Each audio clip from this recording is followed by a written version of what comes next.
নমস্কার বন্ধুরা, আজকে আমি পালং শাক আর সুজি দিয়ে একটা নাস্তা রেসিপি তৈরি করে দেখাবো। বন্ধুরা, এই রেসিপিটি খুবই হেলদি, একদম নামমাত্রা তেলে আজকে রেসিপিটি রেডি করে নেব। বন্ধুরা, তাহলে চলুন সম্পূর্ণ ভিডিওটি দেখে নিন।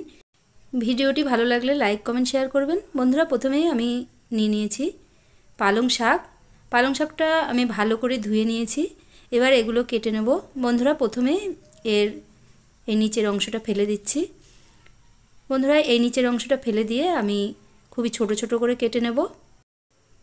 পালং শাক দিয়ে এভাবে নাস্তা বানালে বন্ধুরা সবজিও খাওয়া হয়ে যায়, আবার নাস্তাটাও খুবই উপকারী হয়। বন্ধুরা, পালং শাকের রেসিপি তো খুবই হেলদি একটা রেসিপি, তাই আজকে আমি সুজি আর পালং শাক দিয়ে রেসিপিটি বানিয়ে নিচ্ছি। দেখুন বন্ধুরা, এইভাবে আমি ছোট ছোট করে কেটে নিয়েছি। এবার এটা আমি দিয়ে দেবো মিক্সি গ্রাইন্ডারের ভেতরে। সবকটাই কেটে নিয়েছি। এবার এখানে নিয়েছি একটা মিক্সি গ্রাইন্ডার, এর ভেতরে নিয়ে নিচ্ছি। বন্ধুরা, এটা আমি পেস্ট করে নেব। এবার আমি ঢাকনা চাপা দিয়ে এটা পেস্ট করে নিচ্ছি। বন্ধুরা দেখুন, এটা পেস্ট করা হয়ে গেছে। দেখুন কালারটাও কত সুন্দর হয়েছে। এভাবে আমি পেস্ট করে নিয়েছি। এবার একটা বাটিতে এটা ঢেলে নিচ্ছি।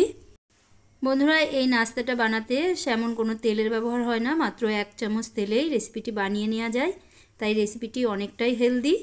বন্ধুরা দেখুন, আমি সবটুকুই একটা বাটির ভেতরে নিয়ে নিচ্ছি। বাটির ভেতরে নিয়ে নিয়েছি। এবার আমি সুজি অ্যাড করে দেব। এবার মিক্সি গ্রাইন্ডারের ভেতরে একটু জল দিয়ে মিক্সি গ্রাইন্ডারটা ধুয়ে নিয়ে নিলাম। বন্ধুরা দেখুন, আমি অল্প জলের ব্যবহারই করেছি, প্রথমেই বেশি জল দেওয়া যাবে না। এবার এখানে নিয়েছি আমি 1 কাপ সুজি। এবার অল্প অল্প করে এর ভেতরে মিশিয়ে দিলাম। দিয়ে আমি পালং শাকের পেস্টের সঙ্গে ভালো করে মিশিয়ে নিচ্ছি। বন্ধুরা, প্রথমেই বেশি জল দেব না, সুজিটা ভিজতে যতটা জল লাগবে ততটাই দিয়েছি। দেখুন খুবই ভালোভাবে এটা আমি মিশিয়ে নিয়েছি।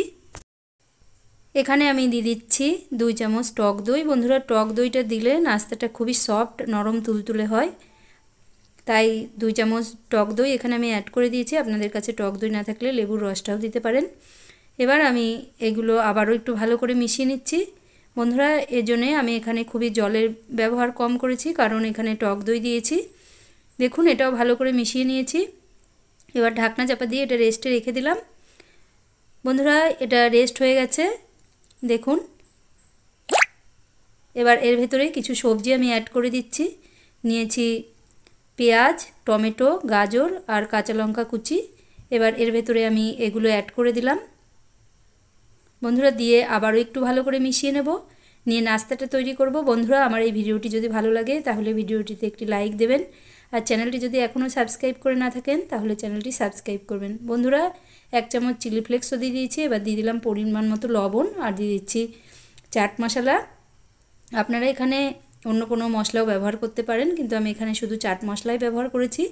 এবার সব কিছু দিয়ে আমি আবারও একটু ভালো করে মিশিয়ে নিচ্ছি। বন্ধুরা, এই নাস্তাটা খুবই টেস্টি লাগে। দেখুন বন্ধুরা, এইভাবে আমি মিশিয়ে নিচ্ছি। এগুলো সবই ভালো করে মিশিয়ে নিয়েছি। বন্ধুরা, একটু ঘন হয়ে গেছে, তার জন্যে আমি এখানে আবারও 2 চামচ মতো জল দিয়ে দিলাম।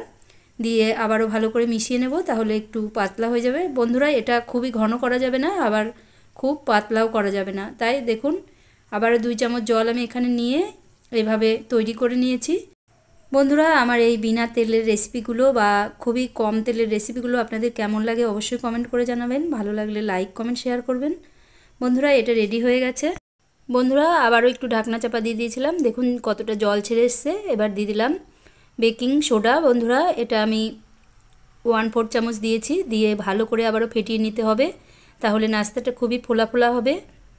দেখুন বন্ধুরা, এইভাবে ভালো করে ফেটিয়ে নিয়েছি। এবার এখানে বসিয়ে দিয়েছি একটা প্যান। আমি একটা ছোট প্যানে করছি। প্যানটা গরম হয়ে গেছে, দিয়ে দিয়েছি 1/2 চামচ তেল। তেলটা একটু চারিদিকে ছাড়িয়ে নিয়েছি। এবার হাতায় করে ব্যাটার নিয়ে এরকমভাবে ছড়িয়ে দিতে হবে। বন্ধুরা, এটা একটু ঘন করেই তৈরি করতে হবে। দেখুন মোটাভাবে আমি ছড়িয়ে দিয়েছি। এবার ঢাকনা চাপা দিয়ে আমি 2 মিনিট মতো রান্না করে নিলাম। দেখুন বন্ধুরা, ওপরটা একদম শুকিয়ে এসছে। এবার আমি উল্টে দিচ্ছি। বন্ধুরা দেখুন, একদম খুব সুন্দরভাবে উঠে এসছে। দেখুন এটা উল্টে দিয়েছি। বন্ধুরা, আর তেলের ব্যবহার করতে হবে না, একবার তেল দিলেই হয়ে যাবে। বন্ধুরা দেখুন, এই পাশটাও হয়ে গেছে। এবার আমি এটা নামিয়ে নিলাম। বন্ধুরা, এইভাবেই আমি সবকটা ভেজে নিচ্ছি। দেখুন এটাও হয়ে গেছে, এটাও নামিয়ে নিয়েছি। বন্ধুরা, একবার তেল দিলে আর তেল দেওয়ার প্রয়োজন হয় না। বন্ধুরা, টক দই দিয়ে তৈরি করলে এইভাবেই তৈরি করে নেওয়া যায়। বন্ধুরা, নামমাত্রা তেলে রেসিপিটি আপনাদের কেমন লেগেছে অবশ্যই কমেন্ট করে জানাবেন। দেখুন বন্ধুরা, রেসিপিটি রেডি হয়ে গেছে। তাহলে আজকের মতো ভিডিও এখানেই শেষ করছি। দেখা হচ্ছে অন্য কোনো ভিডিওতে। আজকের মতো বিদায় নিলাম। নমস্কার।